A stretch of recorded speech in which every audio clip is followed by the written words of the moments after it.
Thank you for joining us. It's Today I think we're going to have a very important uh, webinar regarding the benefits and requirements for the DHA, the Direct Hire Authority. Just before I go on, please uh, mute your phones. This just some housekeeping. Keep your phones muted or your computers muted. Um, Keep your, if you can, your camera on. We like to see your faces. We also would like you to be very engaged in the content of this webinar. We'll be taking questions right at the end. So just keep those questions, write them down, just save them for, at the end. We have today a very nice guest who is very familiar with the Direct Hire Authority program, Melanie West.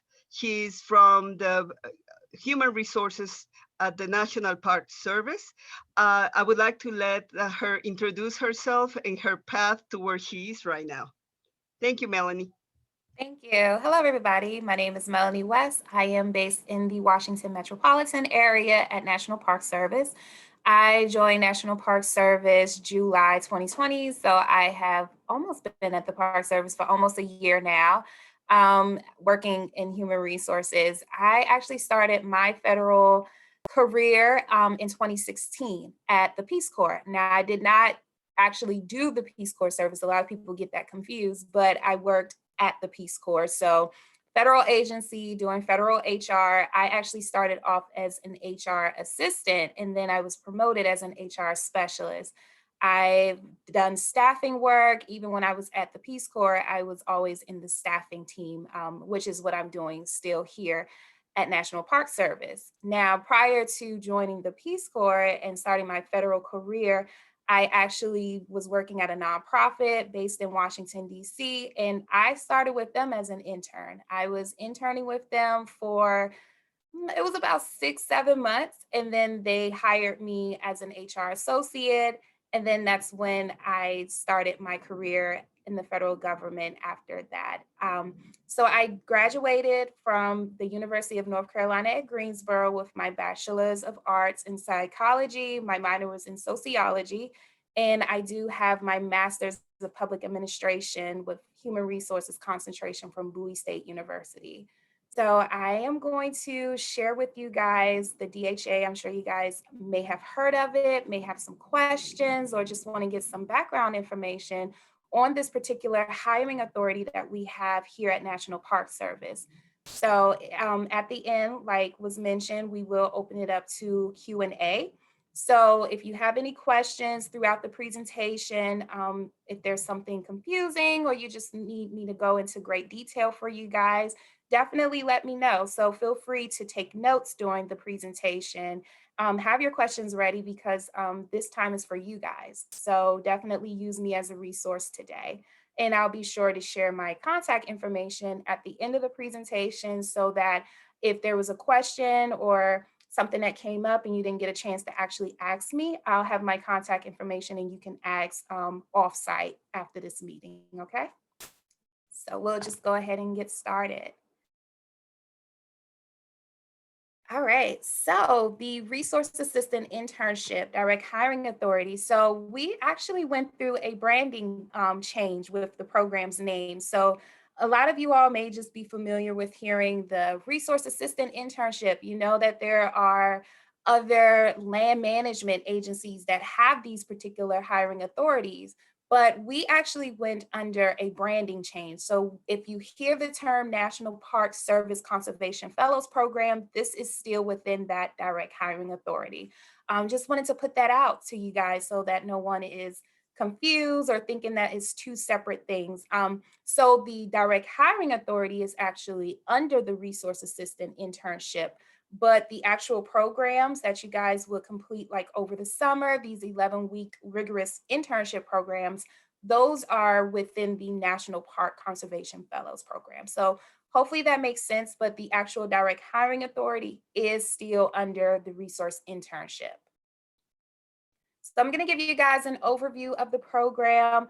Also to let you guys know like how you can get hired, some of the required documents that will be required upon you become ineligible, just to make sure that you have everything ready. So as you are interning at the National Park Service doing your conservation program, when you become eligible, you'll have your packet ready. These are some of the items and some of the things that you can get together during your internship program. So definitely, I'll be sharing all of those details with you during this presentation.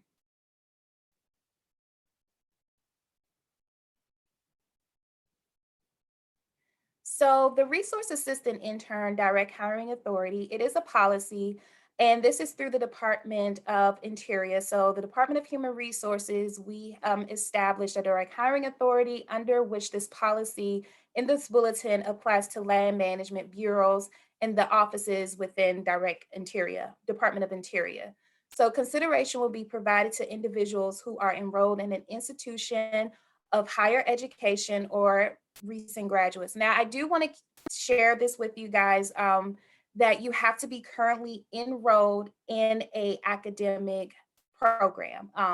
It can be undergraduate or it can be graduate. Now, the recent graduate comes in play when you actually become eligible. So you have to be enrolled as a student when you complete your summer internship program. However, you then become eligible for the direct hiring authority once you graduate.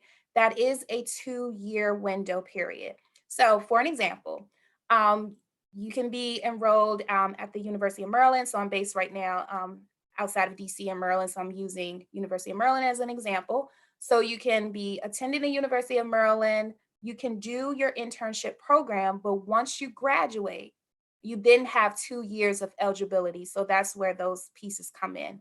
So once you become eligible, that's when you will then be hired into a open vacancy at the National Park Service. You can be considered for non-competitive eligibility from that.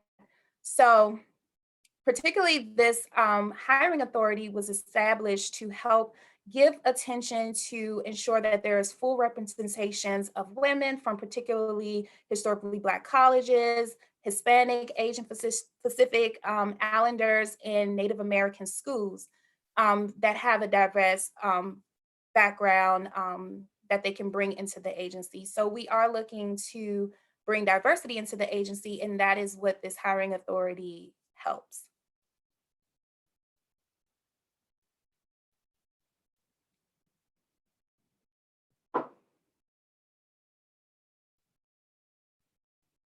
Let's see, I think there we go, perfect. So some components of this particular program. So as I mentioned, this is a hiring flexibility. So once you become eligible, this is a hiring flexibility. So you will not actually have to compete. So let's just say that you complete your program, you stay connected with your program coordinators. Networking is so important too. I definitely want to put out there that networking is so important because as you complete your program, you want to make sure that you're having communications with your mentors, your site managers, you're building those relationships because it's key and it's super important so that they will keep you in mind as you know when you graduate to come back into the agency. So you want to make sure that you keep those connections going because this is a hiring flexibility. So meaning if a hiring manager has an open position at the agency, they don't have to actually post to USA Jobs.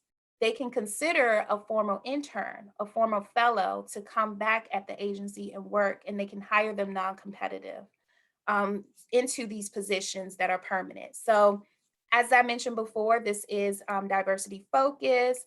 It allows the agency to leverage and tap into new talent and new skills. We do understand that everything is always changing. So interns, they bring in these new wealth of knowledge, they bring in these new ideas, and that's what the agency is looking for. We're always looking for ways to recruit and bring in new talent, new future leaders. These intern programs, these are some rigorous internship programs. These are not like your typical internship programs that you may see elsewhere. These are very rigorous. You know, you're getting the skills, you're getting the education so that when an opportunity comes up, you already have some prior knowledge. You have familiar with that work. You also too have your degree, you have the education. So you will be considered a new future leader, and that's what the agency is definitely looking for. Um, and it's also too, you know, I do want to make note that even though we have this program, even though we have this hiring flexibility, it doesn't necessarily guarantee that you will be hired. We do want to put that out there. That's why I do stress to make sure that you get the best out of your intern program, you know? So when you go into complete your intern program, you want to make sure that you're networking, you're staying in contact with your program coordinators or your site managers, making sure your mentors, making sure that you create those relationships so that when an opportunity come up, you can reach out to them, or when you become eligible, you can stay connected. And we're doing our part too in the agency to bring awareness of this program. We've actually launched some internal hiring program systems that can allow our hiring managers to select former interns. So we're doing our part on our end to make sure that we can advocate and have resources for our hiring managers to consider formal interns. But I also too want to stress to the interns or future interns to just make sure that they do their part with networking and staying in contact, and also making the best out of your program and continuing to do well in school as well. Make sure that you have your grades so that you can graduate, so that you can also be eligible and complete all of your components before you graduate.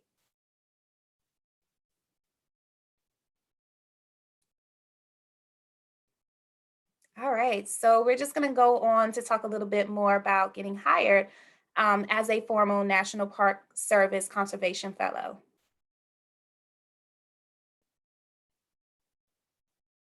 So the hiring process. So the first part, of course, is you have to complete your internship program. So during your internship, you want to, again, prove yourself that you are going to be a great future employee with high quality of work, and you want to develop your relationships and contacts. I cannot stress that enough. Make sure that when you actually do your internship, that you actually complete it. You know, there is opportunity for you to get feedback. There's opportunity for you to work directly with your site managers and your mentors. Make sure that you're getting your feedback from them, because you don't want to find yourself at the end of the program and you missed a certain point, or there was some components that you didn't complete. So you just want to make sure that everything that you're doing in your intern, you're making the best out of it, you're shining, you're putting in the work, you're getting feedback so that you can use it, put it on your resume too. And also too, I do want to encourage you guys to work really well with your mentors and ask them for their feedback when it comes to resume building. Making sure that you have a strong resume. So, you know, everything that you're learning, write it down too. So if there's assignments that you're completing, if there's projects that you're completing, make sure that you take note of those things so that when it comes time to update your resume, you don't forget these things. Oftentimes we get so consumed with so much work that we oftentimes forget what we're doing, but also, you know, just make sure that you are taking notes. So once you complete your intern program, and all other components that are related to your intern, you have to finish your degree. So in order to become eligible for this particular hiring authority, you're not eligible until actually you complete your degree. So please make sure that you do your internship and then you finish your degree. Okay. Again, stay in contact with your park that you worked in, stay in contact with your site managers, because these people can help you. You know, they can let you know of opportunities that may come up within their office or within their park. As I mentioned, we do have some hiring resources here at the Park Service for our managers, so that they can keep consideration when there's an open position or opportunities at their agency where, I mean, in their park where they may want to use a formal intern. So we're doing our part on our end with trying to advocate this program, but make sure that you stay connected with them as well. So getting hired by MPS. So even before you graduate, you do want to make sure that you contact the park, the offices, try to speak to um, people that are there. Okay. And remember too, because this is a hiring authority, you don't have to apply through USA Jobs. If a position was to come up, will be you will be considered non-competitively.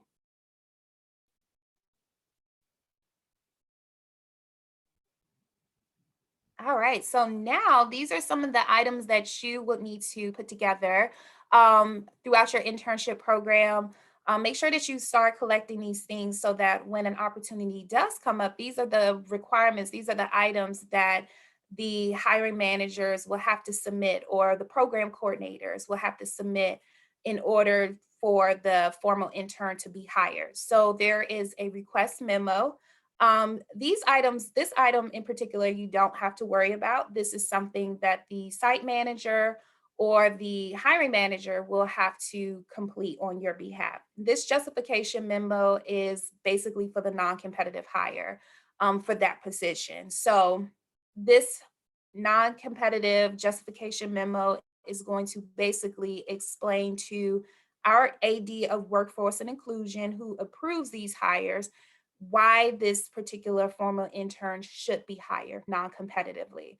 So it will explain the things that this intern completed during their internship program. It explains the position in which they will be considered for this non-competitive hire, and it will basically talk about why they should be hired. So explaining some of the programs that they've done, some of the work they have done. And once this justification memo is submitted to our AD of Workforce and Inclusion, they will then have the approval to deny or approve this hire.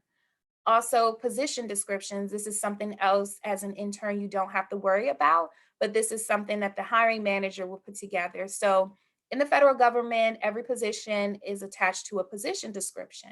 And a position description is just basically that it describes the work duties, it describes the responsibilities of that employee and the things that they will have to do. So, their work duties, it explains the job series. Again, this is something that you don't have to worry about, but it is a part of the hiring packet. Now, your updated resume. Basically, the things that are in yellow going forward, these are the items that you will have to submit to the hiring managers to be considered. So, an updated resume. I can't stress that enough to make sure that your resume is updated. I would even encourage you that during your intern program that you actually update your resume. As I mentioned, sometimes we may forget to add things. You can jot down things if you want, but just want to make sure that your resume is updated and that it fully reflects everything that you have done in your internship, because you want to make sure that your work is reflected in your resume. You want to make sure that you have the qualifications and the skills that is required by these positions. Your official transcript. This is something, again, that you will have to collect on your end. And you want to make sure that your official transcript shows that you completed the intern, excuse me, not the intern program, but you completed your degree program, that it has your degree confirmed date on there. Now, your internship completion memo, this is something that you will have to complete with your site managers. And this is basically a completion memo. So it's basically saying that you completed the program, it documents the hours that you've done, the work that you've done, and this is basically just that. Then you have your partner organization recommendation letter. So we will also need to see the partner organization that you work with, their recommendation for you to be hired. And then there is the National Park Conservation Fellows Completion Certificate. This certificate shows us in HR that you completed your internship program, that you are eligible for hiring.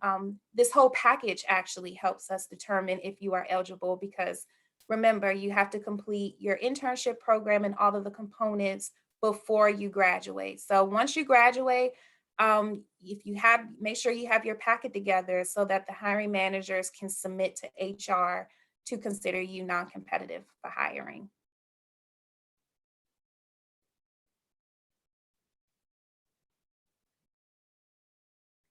And again, my name is Melanie West. I'm currently the National Program Manager for this particular hiring authority. My information is there. We'll leave it up on the screen for a couple of seconds if you need to jot it down. We're now going to open everything up to you guys if you have any questions for me. But again, I'll make sure I put my information in the chat so that you guys can see that. If you want to ask me any questions after this session or as you complete your intern program, if anything ever comes up. If you have a question, just unmute and ask your question. You can unmute yourself.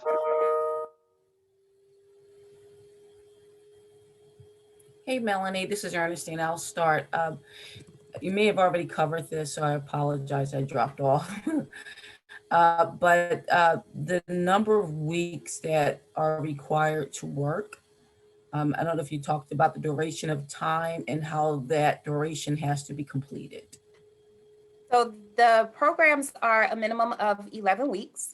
However, there may be some intern programs that may last a little bit longer. These are in the summer, so just keep that in mind. And typically your summer months. So we have some that will be starting pretty soon because we're now in the month of May, early June, but the total time is at least 11 weeks. That is the requirement. There may be some that's a little bit longer, maybe for an additional 2-3 weeks later after the 11th week, but 11 weeks is the minimum. Hello. Sorry. Hey, this is Andrew Burchell, and I have a question. So, you say we don't have to do USA jobs, but if we do apply through USA jobs, does this DHA count as like a special authority?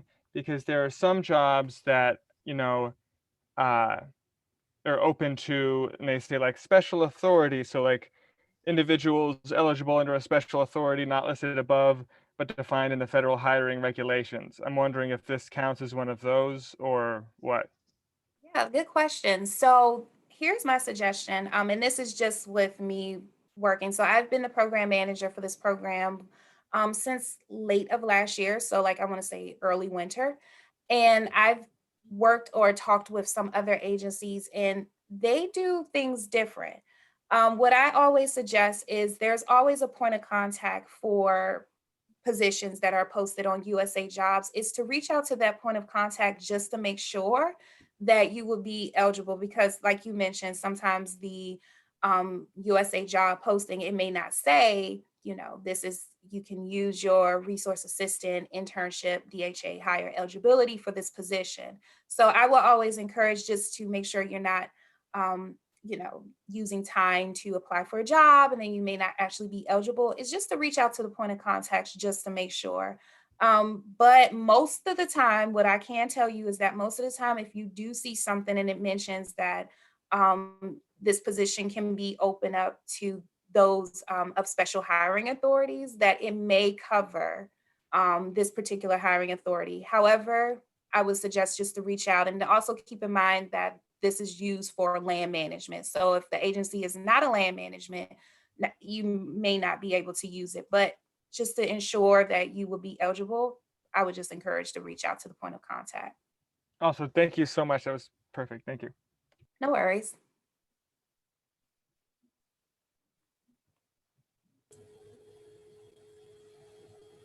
There's a question in the chat box I'm going to send over to you from Sienna, who asks, can you qualify? She wants to potentially go for a PhD. Oh no, this is Vita, for a PhD after completing a master's. Is it possible to extend the 2-year DHA?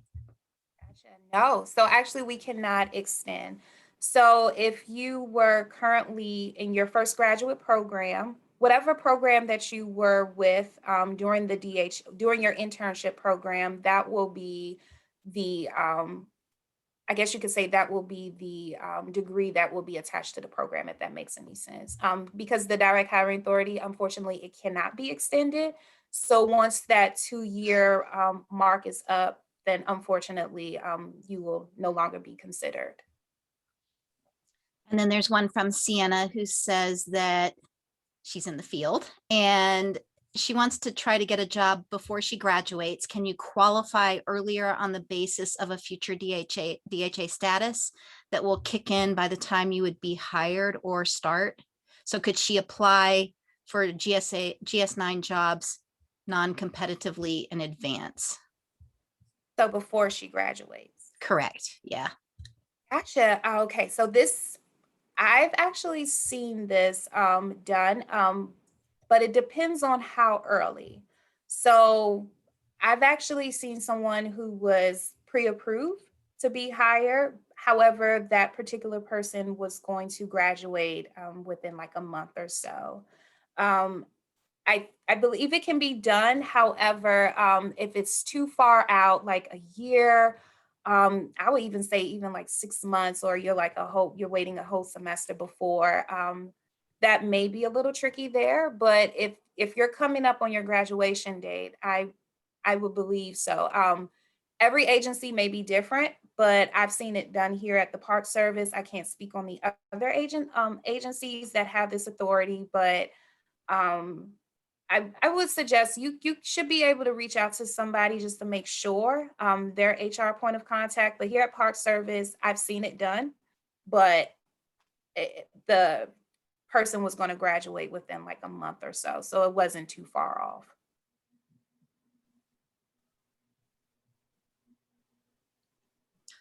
We have an addition that says from Doug that you have to begin work during your 2-year eligibility window. All right, I think that was the last question. I know somebody asked about working on the federal holidays and or taking federal holidays off, but we do give federal holidays off unless your park needs you to work, and then you make other arrangements.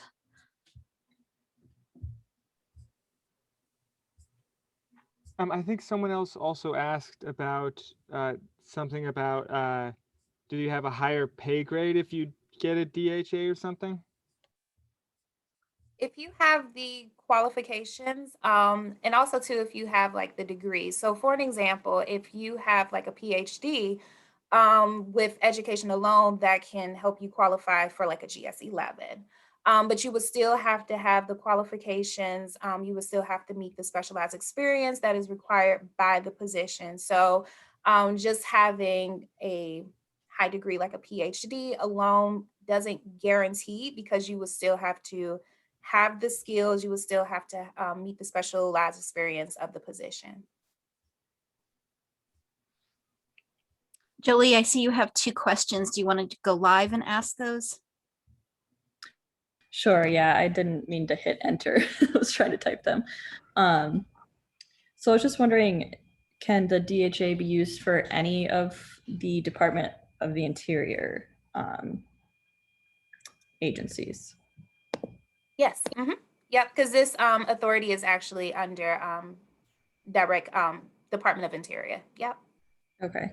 And then, so like a little bit more on USA jobs, because I guess I just don't understand like how else you would find these positions, like obviously through networking and stuff, but if that weren't the case and there wasn't anything open, obviously USA Jobs has most of the postings, and then things like conservation job boards. So I guess my question is, like, does it have to be specifically direct hire authority, like labeled that? You know what I mean? Yeah, it does. So my suggestion is, like, when you're on USA Jobs, you'll be able to search positions. So in that search field, there's like filter boxes that will allow you to select, and I think it's like special authority. I'm not 100% sure. But if you filter out using your search engine within USA Jobs, that would allow you to kind of tailor those positions that will be open for this. But again, as I mentioned earlier, is that land management positions or land management agencies, they may have a particular way of advertising for this particular direct hiring authority. So I would just continue to suggest to reach out to those point of contacts that's on that job announcement, just to make sure that you would be considered if you were to apply using this direct hiring authority. So like if it said open to public, then it wouldn't be one that you should reach out to? Right, because the open to public, that just means that it's open to the public. You don't have to actually have, you don't have to have non-competitive status to actually apply or, to be considered, because it's open to everybody. But yeah, I will reach out, but I would still reach out because every agency works different with the way that their postings are. So I would still reach out just to see what they would consider for that position, if that makes sense.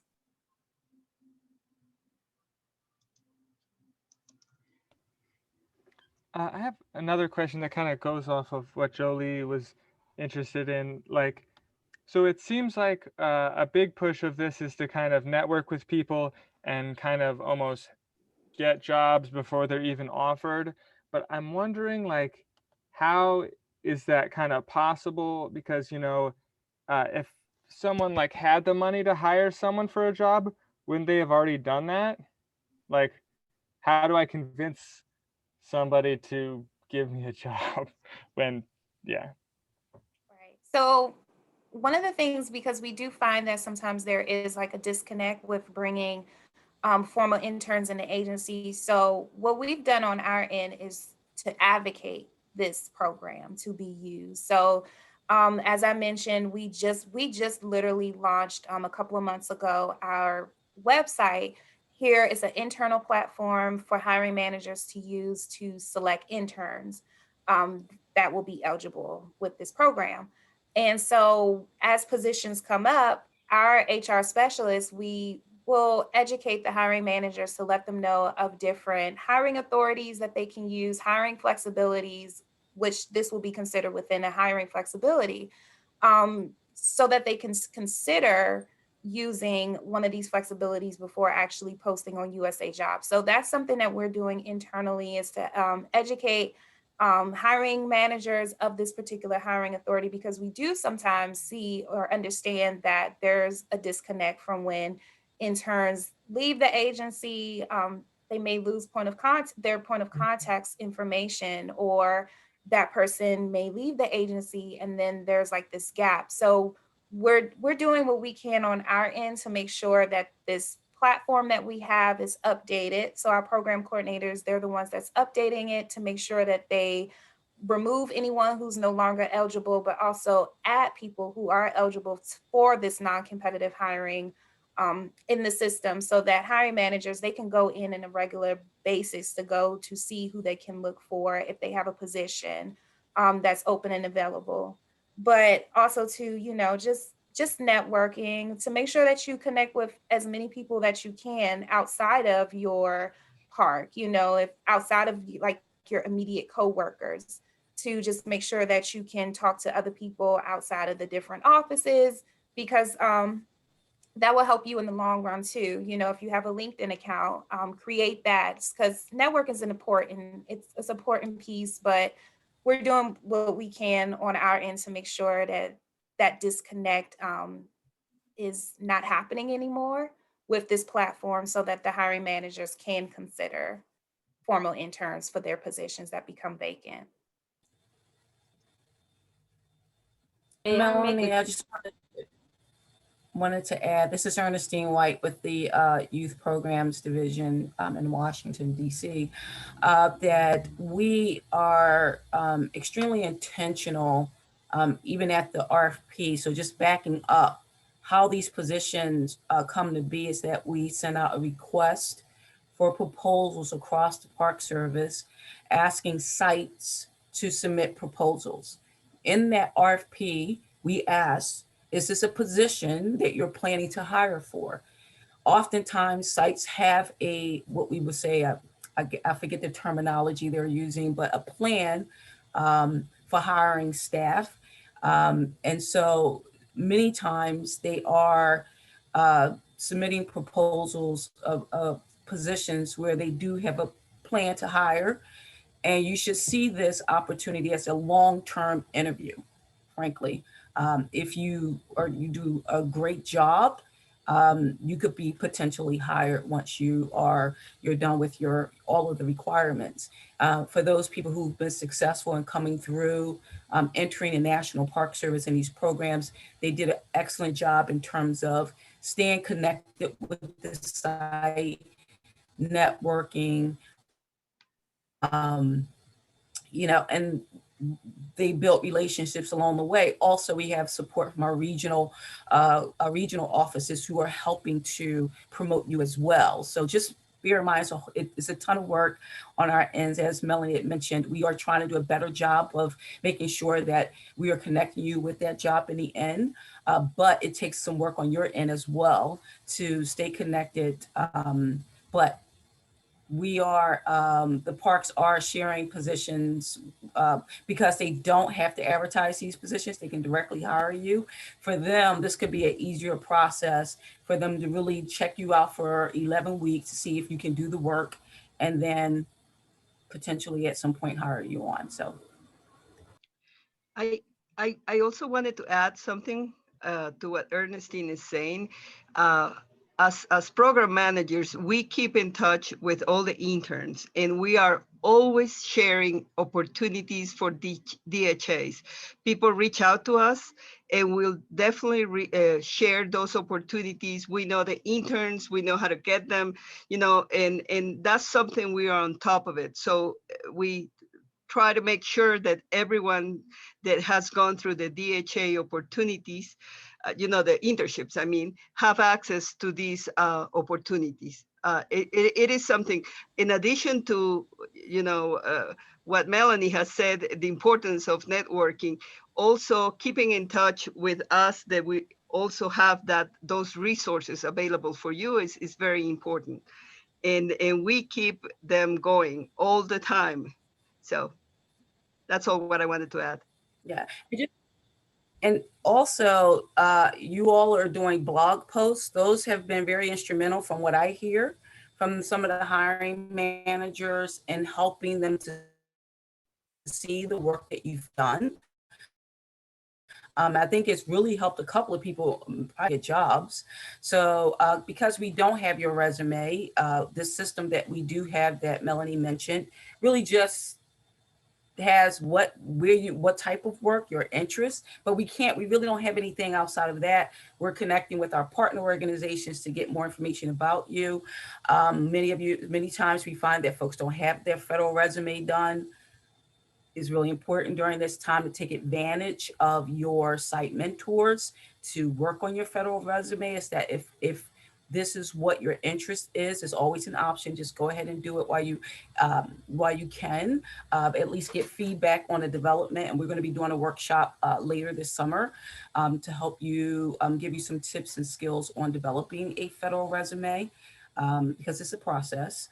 But yeah, so anyway, I think all of these things help you doing a very good job of documenting your work, using those blog posts intentionally and sharing that work that you're doing. Take advantage of all of the context that you're getting in terms of and building that resume, networking. If you're asked to participate in something, it may not be something you're really interested in, but I would say go ahead and do it anyway. It's not going to hurt you. It's just going to help give you a new skill. But all of these things play a part because there are so many managers across the service looking for people, and they come to us. And we're going to be reaching out to the partners to even though we do have the system, we don't have your actual resume. So we're going to, yeah. So I just wanted to add the importance of blogging, developing your federal resume, keeping a detailed account of what you've actually done. I have a follow-up question to that.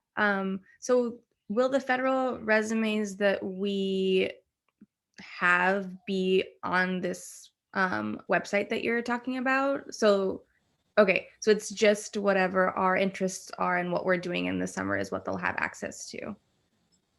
Correct. Yeah. When we Exactly. when we were developing the web page, to protect personal information, we couldn't actually upload resumes. And also too, the point of contact. So for former interns, their point of contact information is also not listed as well. So we don't have, and this is all for protection reasons. So there's no, excuse me, there's no email listed, there's no phone number listed, nor the resumes. If a hiring manager is interested in that particular formal intern, then they have to reach out to the National Park Service point of contact that is listed. And we then reach out to the partner organization. Okay. So if you're not connected or responding to any communications to partner organization, then we just move on to someone else. Just keep that in mind. I know with some of the programs we did create private Facebook groups that was intentional so that we could communicate with you and share postings, share opportunities there. I know a lot of people don't like Facebook, but it does have a way for us to upload documents and things of that nature. I think better than other platforms. So I would suggest, even if it's not your favorite, to go ahead and develop that, to join that group, because we're trying to be as intentional as we can to make sure you're aware of opportunities. And that's where your blog posts come into play as well, because we don't have your resume, we don't have anything, but we do have access to your blog. So we can at least send those to the hiring manager. So I know that some people are joining from the field and may not have access to the chat box. So I'm going to read some comments regarding that about program partners. Program partners are helping to stay in touch with us. Let us know when you're eligible for DHA. Let us know what kind of jobs you're looking for. And also let us know your degree information and programs. So you need to, the communication is key to this, and spreading the word about your availability and your DHA status is important. There's also a question from Jolie again. Is there a limit to the GS level that you are eligible for? So when it comes to GS levels, so it's really geared towards the experience that you have in your education, of course. As I mentioned before, every position, there is qualification standards, there are specialized experience that the candidate must have in order to be eligible for that position. So we've seen people get hired, and so far with the work I have done with the program so far, I've seen individuals get hired in as low as a GS5, but also as high as like a GS12. But it depends on the qualifications and it depends on the skills that the particular candidate has to offer. So if you have that background experience, if you have that education, then it can allow you to be eligible for a higher grade level than a GS5. But that varies across the board. So there's no standard answer just because it just varies case to case. Great. And there was questions about how to get into the Facebook groups. So please reach out to your program partner to see what kind of options they have for connecting with them and for these job notifications.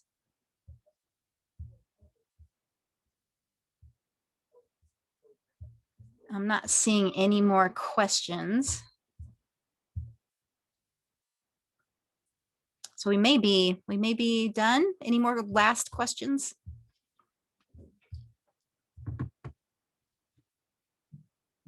All right. I would like to add, Melanie is going to join us at the workshop. And we can go into, now that you've completed your internship, what the next steps are. So we'll talk about that again. I know it's overwhelming. You're all getting started. Probably all of this is a lot to digest. But yeah, I would just say we'll be supporting you throughout the summer, and our next workshop with you all, I think it's going to be on that resume building, and it's going to be a workshop, a couple of hours, I believe. So that would be good. Thank you. And so I went ahead and I put my information in the chat in case you have any questions that come up during the summer before we meet again. Like Ernestine said, we will meet again believe it's in August, like the beginning part of August or maybe in Yeah, mid-August. the first week of August. Gotcha. So if you guys have any questions, that you didn't get a chance, I understand, something may come up as you actually do the work. Feel free to reach out to me. So I dropped my information in the chat. You can reach out to me via email, or you can give me a call and we can further discuss if need to. Okay, everybody. Thank you so much, Melanie, for taking the time to talk to the DHA interns. And thank you to all the interns that participated, Ernestine, and all the supervisors that were in the call. We will see you, Melanie, in August, first week. And thank you, everybody. Have a good rest of the week.